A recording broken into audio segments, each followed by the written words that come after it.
예, 우리 오후 시간 또 열왕기 하 9장 말씀으로 은혜를 나누겠습니다. 자, 예후가 그 하나님께서 정하신 그 일을 이루고 있습니다. 사실 이게 반란이란 게 참 쉬운 게 아닙니다. 어렵지요. 저 북조선 한번 보십시오. 저 다른 세계 여러 독재 국가들은 무너지는데 저 무너지지 않는 저런 걸 보면요, 그게 참 쉬운 게 아닙니다. 철저하게 보완이 필요하고 어느 한순간이라도 기밀이 누설되면 그 방어하는 척에서는요 철저하게 대비를 하기 때문에 그게 쉽지 않습니다. 여기 이제 예후가 막 이렇게 하니까 이게 참 쉬운 것이다?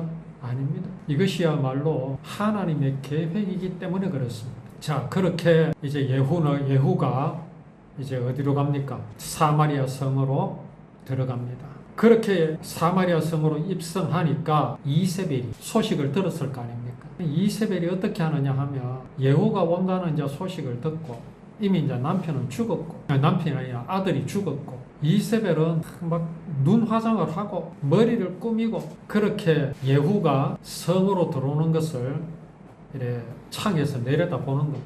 이게 용감한 겁니까? 뭡니까? 우리가 이런 걸 보고 뭐라고 말하죠? 그렇게 이세벨이 용감한 모습을 보입니다. 굴복하지 않는 모습을 보입니다. 예후가 문으로 들어오니까 그 예후를 보고 하는 말이 주인을 죽인 너 시므리여 평안하냐? 이 시므리는 옛사람인데 이 사람은 그때가 언젠지 다윗 왕 때 그 시므리라는 사람이 있는데 그 시므리가 누구를 죽였는가? 하여튼 그 시므리 이름은 기억이 나는데 어쨌든 말하자면 그런 사람에 빗대어 하는 말이죠. 그래 예후가 그 여자를 바라봅니다.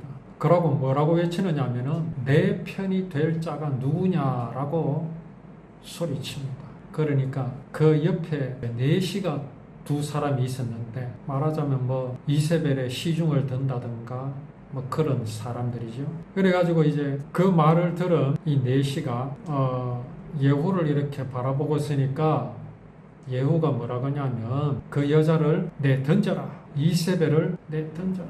이세벨이 예후를 만나서 뭐라 그랬죠? 눈 똑바로 뜨고 화장까지 한 얼굴로. 대단합니다. 이게 참 사람들이 보기에는 얼마나 멋진 모습입니까? 자기 아들을 죽인, 왕을 죽인 그 예후를 보고도 눈 하나 끔찍하지 않는 모습. 사람들은요 이렇게 되기를 원합니다.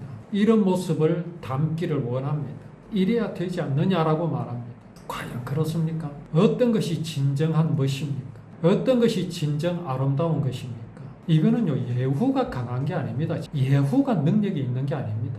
이세벨은 지금 이 순간 그런 말을 할 것이 아니라 전에 나봇의 밭을 빼앗았을 때 하나님께서 아합과 이세벨에게 하신 말씀을 기억해야 됩니다. 그 하나님의 경고를 기억해야 합니다. 나봇의 밭을 빼앗은 것은요 이세벨이 자기 고향 그 레바논에서는 그렇게 할 수 있는지 모르지만요 이스라엘 하나님께서 아브라함에게 약속하신 그 땅 가나안에서는 그 일을 하면 안 됩니다. 그 짓을 하면 안 됩니다. 하나님께서 아브라함에게 창세기 15장에서 언약하신 대로 그 아브라함의 자손들을 이방 나라로 보내지 않으셨습니까? 그곳이 어디였습니까? 애굽입니다. 애굽에서 400년을 살게 하시면서 아브라함에게 언약하신 그대로 그 아브라함의 후손을 바다의 모래와 같이 하늘의 별과 같이 크게 번성하게 하셨습니다. 그리고 약속하신 대로 그 백성들을 어디로 돌아오게 하셨습니까? 아브라함에게 주셨던 가나안 땅으로 돌아오게 하셨습니다. 그리고 그들에게 그 땅을 기업으로 주셨습니다. 각 지파 곧 야곱의 12아들에게 땅을 다 나누어 주셨습니다. 기업으로 주셨습니다. 그건요 누구도 빼앗을 수 없습니다. 율법에 아예 딱 못을 박아서 율법으로 언약하셨습니다. 그것은 천국을 우리에게 주시고 그것을 영원히 우리에게 주시겠다는 그 약속의 모양과 모습입니다. 그 율법을 알고도 아합은 그 느밧의 포도밭을 탐냈죠. 그런데 일말의 양심이 있었는지 아합은 직접 그것을 행사하지 않았습니다. 누가 했습니까? 저 이방인 여자, 자기 마누라 이세벨이 그렇게 했습니다. 그것을 지금 심판하는 가운데 있습니다. 지금 그것을 심판하는 순간입니다. 그런데 이세벨은 뭐라고 말합니까? 예후를 완전히 무시한, 예후를 살인자 취급하고 있습니다. 왕을 죽인 자로 말하고 있습니다. 이세벨이 지금 이 순간이 왜 닥쳤는지, 지금 이 상황이 왜 이렇게 자기에게로 다가오고 있는지를 모릅니까? 압니다. 하나님께서 선지자를 통해서 그의 말로가 어떻게 될 것을 분명히 들었습니다. 경고하심을 받았습니다. 그런데 뭐라고 말합니까? 심으리여 평안하냐? 조롱하고 있습니다. 이거는요, 하나님을 무시하는 겁니다. 하나님을 무시한다는 건요, 단순한 게 아닙니다. 하나님은요, 구원이십니다. 사랑이십니다. 우리 인생은 지옥 갈 수밖에 없는데 이런 인생을 하나님은 영원히 용서해 주시고 우리에게 영원한 기업을 주시는 하나님이십니다. 그 하나님을 지금 무시하는 겁니다. 이게 뭡니까? 이게 사단입니다. 이세벨은요, 사단의 편에 서서 하나님을 지금 조롱하고 있는 겁니다. 오늘날 내게 구원을 주실 그 하나님을 지금 무시하고 있는 겁니다. 이걸 그냥 두어야겠습니까? 이걸 그냥 두면요, 이세벨은요, 그 이스라엘 땅에서 마치 누룩이 온 밀가루 반죽을 부풀리는 것과 같이 사람의 신념으로 이스라엘을 타락하게 만들 것입니다. 구원의 언약이 이루어질 땅을 타락하게 만들 것입니다. 하나님은요, 그런 이세벨에게 경고하셨습니다. 돌아오게 하셨습니다. 그러나 이세벨은요, 꿈쩍하지 않습니다. 그러니까 예후가 얼굴을 들고 저 높은 창에서 내려다보면서 짓거리는 그 여자를 내어 던지라고 이세벨 옆에 있는 두 내시에게 말합니다. 저 여자를 내 던져라. 잔인해 보입니까? 어느 게 더 잔인하겠습니까? 이세벨이 지배하는 그 가나안이 더 잔인하겠습니까?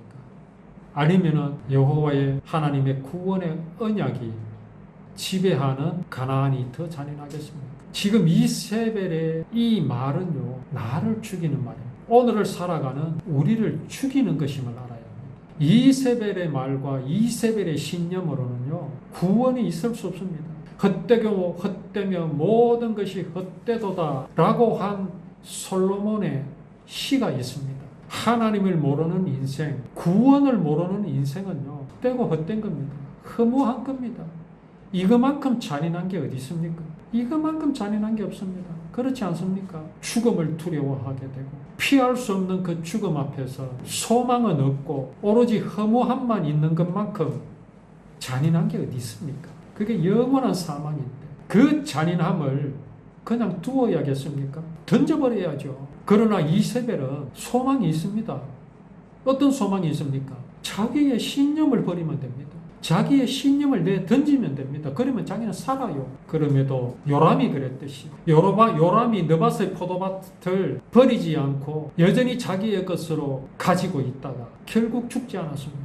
이세벨 마찬가지입니다. 그래서 결국 이세벨은 그 높은 창에서 하나님을 조롱하고 생명을 조롱하고 사랑을 조롱하다가 던져졌습니다. 그래서요, 얼마나 처참하게 죽었는지 그 피가 성벽 담과 또 말에게 튈 정도였습니다. 예후가 그 시체를 밟았습니다.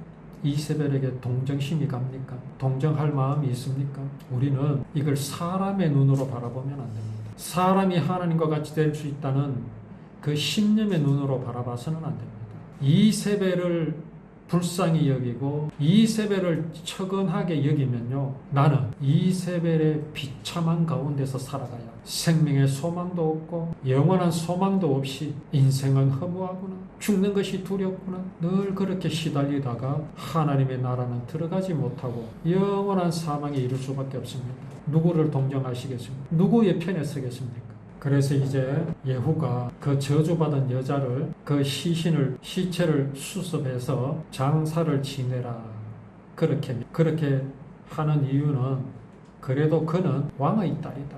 그래서 이제 부하들이 가서 이세벨의 시체를 거두어 가지고 장사를 하려고 보니까 장례를 치러주려고 가서 보니까 시체가 없어요. 뭐 손바닥하고 두개골 외에는 없어요. 두개골과 발과 손바닥. 나머지는 어디 갔습니까? 하나님께서 경고하신 대로 개가 그 시체를 뜯어먹을 것이다. 한마디로 개밥이 되어버렸습니다. 개밥. 이게 통쾌합니까? 하나님은 이런 이세벨을 통쾌하게 보시겠습니까? 아닙니다. 불쌍하죠. 이세벨이 불쌍하고 동정하다는 시선으로 바라보는 데는 두 가지가 있습니다. 왜 하나님이 잔인하게 그 여자를 죽였느냐라고 바라보는 동정과 이 여자가 하나님의 그 구원, 하나님의 사랑을 끝까지 부정하고 부인하고 대항하는 그 모습이 불쌍하다라는 시선으로 바라보는 것은 천지차이입니다. 우리는 이세벨을 어떤 불쌍한 시선으로 바라봐야겠습니까? 이 여인을 구원하여 주시기 위해서 하나님께서는 그렇게 경고하셨습니다. 진짜 입에 떠먹여 줄 정도로 경고하셨습니다. 너는 개밥이 될 것이다. 이세벨은 어떻게 생각했겠습니까? 귓등으로도 안 들었습니다. 하나님이 뭔데? 하나님을 향하여 도전했습니다. 자기만 도전하면 그걸로 끝나지요. 그 도전의 정신, 그 신념을 어떻게 하겠습니까? 온 이스라엘에 퍼칩니다. 승승장구합니다. 그러면 이스라엘은 어떻게 되겠습니까? 우리의 구원은 어떻게 되겠습니까? 하나님께서는 당신께서 약속하신 것을 반드시 이루시기 위해서 지금 일하고 계심을 우리는 알아야 합니다. 그렇게 하나님께서는 디셉 사람 엘리야를 통해서, 엘리사가 아니라 엘리야를 통해서 말씀하신 그것, 이스라엘 토지에서 개들이 이세벨의 살을 먹을지라 라고 말씀하신 것을 이루셨습니다. 그 시체가 이스라엘 토지에서 그름같이 밭에 있으리라. 이 말씀을 분명하게 이세벨이 들었는데 이세벨은 이 말씀에 대항했습니다. 이 말씀과 겨루어 이겨버리라 했습니다. 뭡니까? 사람이 하나님과 같이 될 수 있다고 하는 그 신념을 이세벨은 버리지 않았던 것이지요. 이게 불쌍한 겁니다. 하나님께서는 오늘을 살아가는 우리를 보십니다. 우리를 보시고 나를 보십니다. 나를 구원하여 주시기 위해서 이스라엘을 지키시는 하나님. 그 하나님이 오늘도 우리와 함께 하시며 우리를 지키시되 단호하고 강력하게 지켜주시는 하나님이신 것을 우리가 이 말씀 속에서 진짜 바로 깨달아 이러한 하나님의 사랑을 누리며 용감하게 살아가는 우리의 믿음이 되기를 원합니다.